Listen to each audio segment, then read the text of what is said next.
Alright, gentlemen, usually I say ladies and gentlemen. Alright, Neil, here we go. You're getting these guys to get saturated just right. This is your JV scrimmage game. Honestly, a little delayed in getting this to you because this kind of, honestly, I put it at the bottom of the pile. So I got other guys' stuff done first. Hope you don't mind. It's a JV. Two-man scrimmage. I was there. Might as well video, eh? So, what can we watch? We can watch goal line movement. We can watch skating mechanics or skating dynamics, anticipation. Honestly, I tell a lot of guys, hey, you got a good game working at two-man. I think it's worth a watch because all those things I just mentioned most definitely come into play. So it's just another chance for you to get to see yourself on video, see yourself skate, see your mechanics, your mannerisms, your style. From this game, there is not going to be a whole lot to comment about when it comes to judgment. If I remember right, this was pretty cut and dried, pretty garden variety scrimmage. You guys had a few penalties, but no change in lines.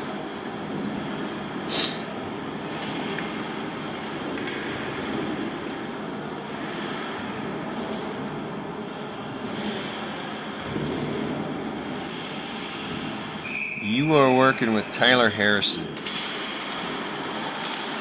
Between you, me, and the fence post out in Iowa.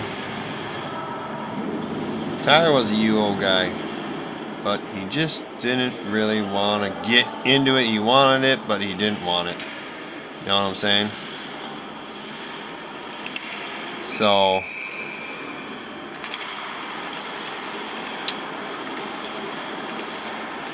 that's being said in confidence. I still don't know if he totally gets it. Nice guy, don't get me wrong. Guy seems to really like hockey.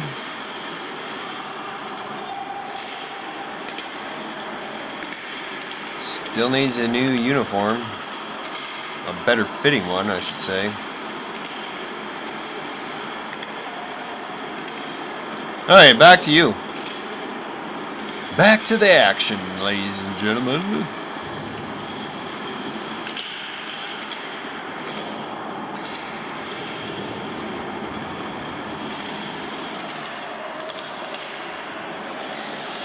You know, as I'm putting this together here, this is after the series of text messages we had about grumpy-ass mofo coaches at the high school level.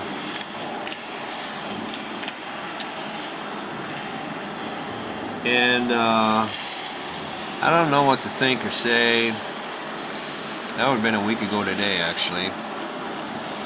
We had that series of exchanges. And high school is unique. I mean, let's just look at the big picture here. I'm just going to ramble on while play goes on. Let's just look at the big picture here. High school hockey, in and of itself, is the, can we say, the biggest or most watched hockey? As far as passion, not necessarily numbers, but as far as passion goes in the state, college hockey be a close second, and Minnesota Wild and whatever else is a distant third and beyond. I mean, junior hockey is a way distant fourth. So it's the biggest. You know, I think a lot of people can agree. They may not say it's the best or whatever, and they're commenting on the officiating part of it. And, you know, it's certainly not better than college or pro, but anyway, I'm just saying that you could say high school hockey is the biggest level of hockey as far as followed. People understand local communities, not just within the metro area, but definitely outstate. I mean, those towns rally around the teams. and put a lot of interest and passion into those teams. So it's the biggest hockey, but it's the one that's the least governed. Yeah, sure, we got rules. We got the National Governing Body, National Federation of High Schools. We've got the Minnesota State High School League.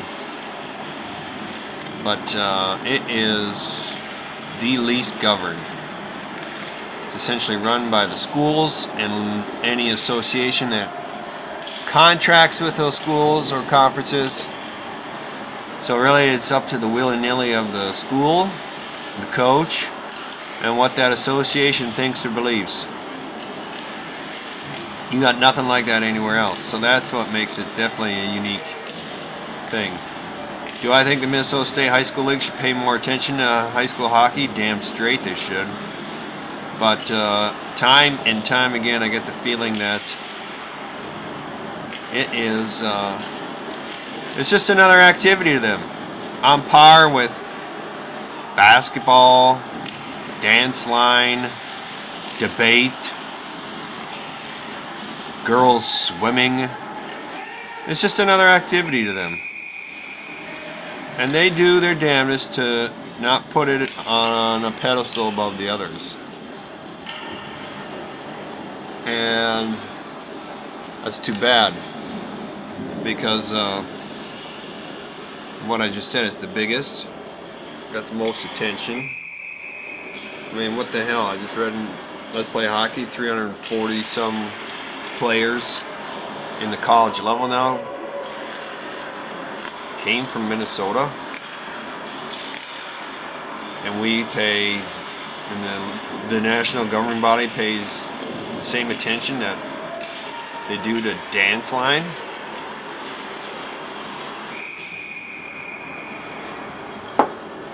So the judgment and everything else comes down to how you work with the teams and within your own association. Some associations are a little stricter than others, some are way looser than others, some have their certain philosophies. It's just whatever the board feels, whatever the board is willing to go to bat for, stand up for, if they're worried about losing games here in the Metro or not.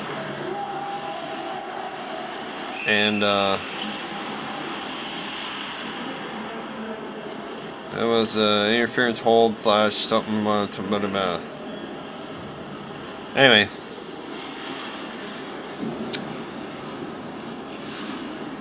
a high school referee has to have big time judgment. Why? Because you're not following a certain standard. You're following a ever floating standard based on teams and who's playing. You certainly got that at every level, but I think it's just magnified way more at the high school level. Now, once a guy comes to realize and accept that, it can be a pretty darn good ride. You know, one constant through the last 20 years that I've been involved with high school is I keep coming back to high school. I like it. I enjoy it. And yeah, we got some yahoos out there. And yeah, we got some yahoos we work with, but it's good hockey, and if you can get that feel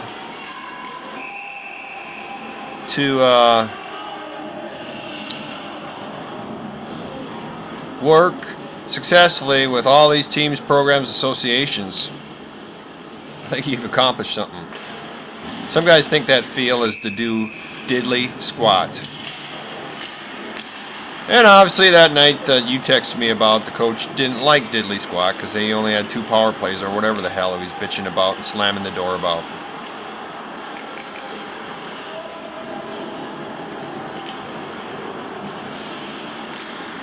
I will say one thing, these 5-minute majors are not helping the high school game at all.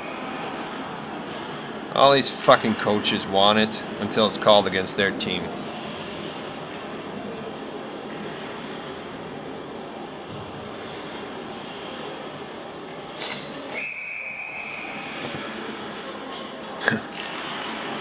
My honest opinion, any majors called pretty much should fall into Ray Charles category.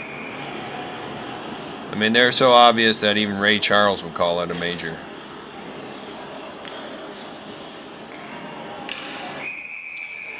Alright, that was about 10 minutes worth of just talking about high school hockey in and of itself.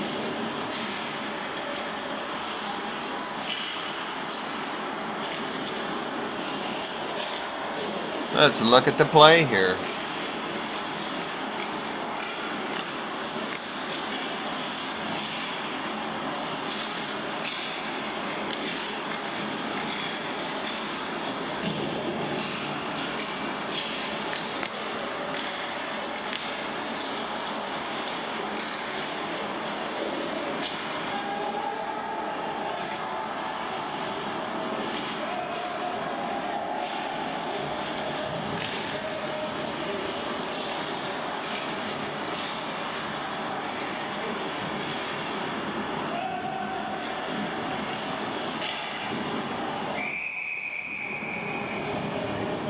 So for the most part, as I've been watching here, good reads, good anticipation, good feel for the flow. Are you feeling it?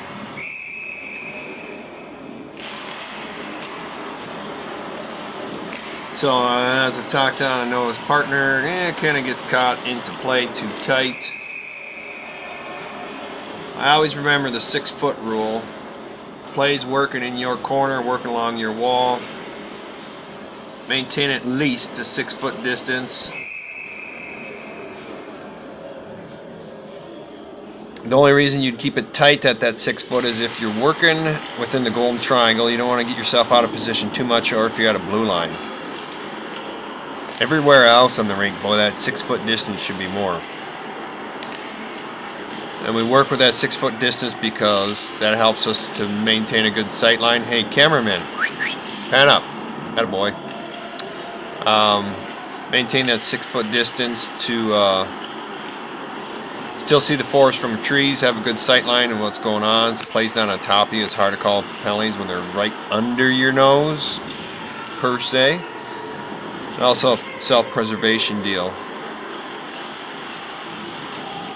So we get further than 6 foot, we're getting too far away from the blue line we may need to call, and or working within the golden triangle, we'll get too far out of position so we can't get back to the net. Should play reverse itself or be a quick hitter towards the net.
Good wash out there.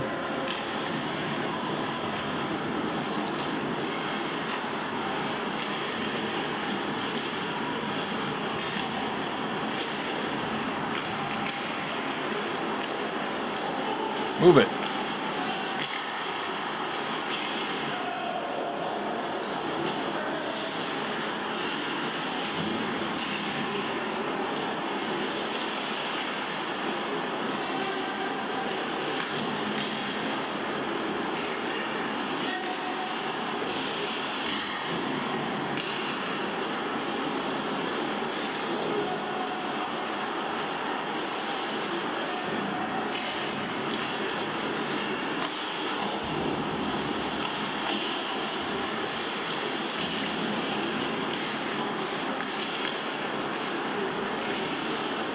But I tell you what, right now, watching this, these guys don't like making a short, good pass.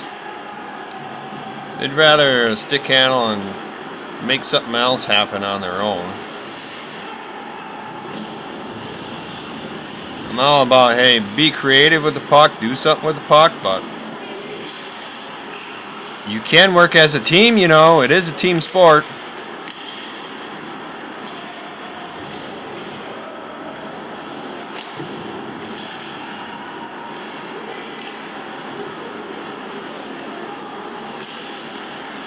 You cameraman, keep up.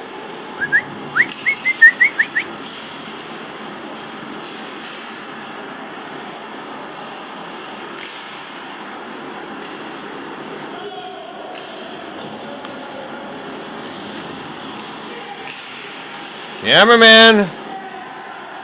Yay! Goal that we didn't get to see. Just thinking back, this was on Saturday the 22nd.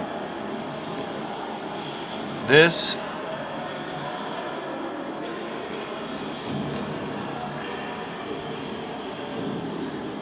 day was colder than what it is today, December 11th.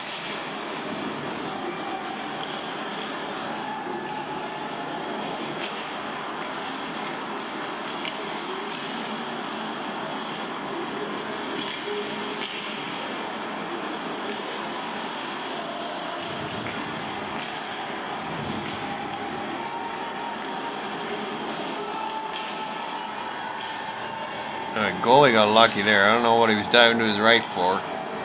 Forced him to dive to his left.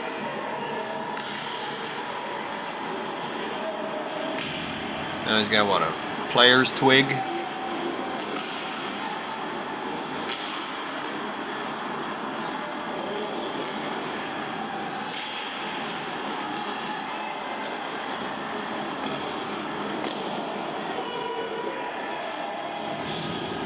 Alright, man. We're about done here. I don't know if I added a whole heck of a lot to your learning curve or not. It's a good ready position you got rocking there.